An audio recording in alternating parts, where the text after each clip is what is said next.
Alors voici quelques éléments donc sur ton devoir de lundi, avec pour commencer un QCM qui n'est pas très bien réussi. Donc là, j'ai pas beaucoup d'explications, puisque pas beaucoup d'éléments pour aller imaginer ce que tu as pu rencontrer comme difficulté.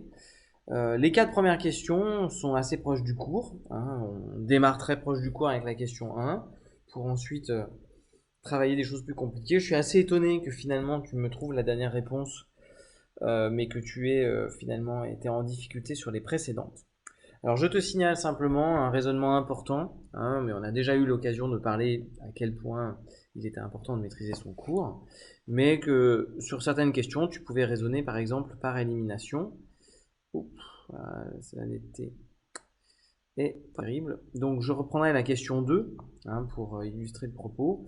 Dans cette question 2, on pouvait, à l'aide de notre cours, déjà exprimer U de n comme étant, comme ayant comme formule explicite celle-ci.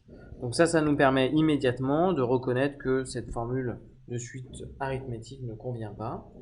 Et ensuite, on peut imaginer faire des tests avec des petites valeurs de n, donc tester n égale à 0, tester n égale à 1, n égale à 2, et voir laquelle de ces deux formules marche tout le temps. Et donc, on aurait de cette manière-là pu identifier la B comme étant la bonne formule dans tous les cas.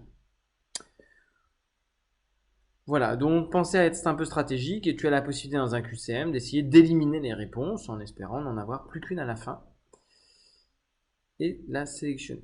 Alors, deuxième partie, beaucoup plus intéressante, de bien meilleure qualité, mais dans lequel, encore une fois, on retrouve cette faiblesse, cette difficulté à mobiliser le cours clairement. Donc, tu as reconnu effectivement ici une suite géométrique. Donc, je comprends qu'il s'agit d'une suite géométrique de raison 1,187, mais tu écris, je te lis, donc raison de la suite U de n environ 1,187. Donc ça, c'est pas une phrase ni en français ni en maths. Et lorsque tu vas le rédiger à l'écrit, ça va commencer à poser de graves problèmes. Et donc, a fortiori, lorsqu'on se retrouvera en fin d'année, et que tu seras donc une élève qui aura fait toute son année de terminale, dont on attendra qu'elle rédige largement mieux ces différentes idées. Deuxième élément très important, cette vérification-là, si tu veux parler d'une suite géométrique, il faut la faire pour chacun des termes. C'est-à-dire entre 2010 et 2009, entre 2011 et entre 2010, entre 2012 et entre 2011, et ne pas se contenter uniquement de le faire sur la dernière étape. Voilà, donc là on est vraiment sur le préambule, il faut que tu rédiges et il faut que tu donnes du vocabulaire un peu plus précisément. Après, on rentre dans les bonnes choses. Tu me donnes la formule récurrente de cette suite géométrique et tu l'appliques pour la situation avec une réponse tout à fait acceptable. Tout à fait acceptable. Donc il n'y a pas de problème. Je reviens ici avec une progression géométrique encore une fois, qui t'amène donc à annoncer que le chiffre d'affaires en 2019 est de 103 milliards. Ce que j'ai encadré en jaune, encore une fois, n'est pas correct mathématiquement. 2019 n'est pas égal à 109. Et je pense que c'est tout aussi clair pour toi que ça ne l'est pour moi.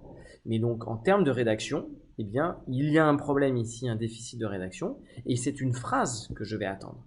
Soit tu utilises la notation des suites pour expliquer comment tu fais le lien entre 2019 et 103, soit tu me mets en français le fait que le chiffre d'affaires de l'année 2019 pourrait être environ égal à 103 milliards. Pour justement faire comprendre ta conclusion, alors je me suis trompé de stylo, et faire comprendre comment tu ici considérerais que le chiffre d'affaires a presque doublé. Voilà, donc je reviens un petit peu sur le barème. Donc tu vois un exercice qui est là beaucoup plus encourageant, 3,5 sur 5, c'est plutôt un bon travail.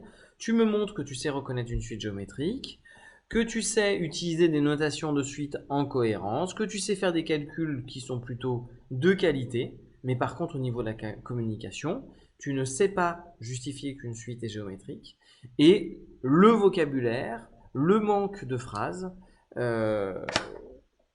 fait que effectivement ici on ne peut pas juger que tu t'exprimes avec clarté et précision à l'écrit.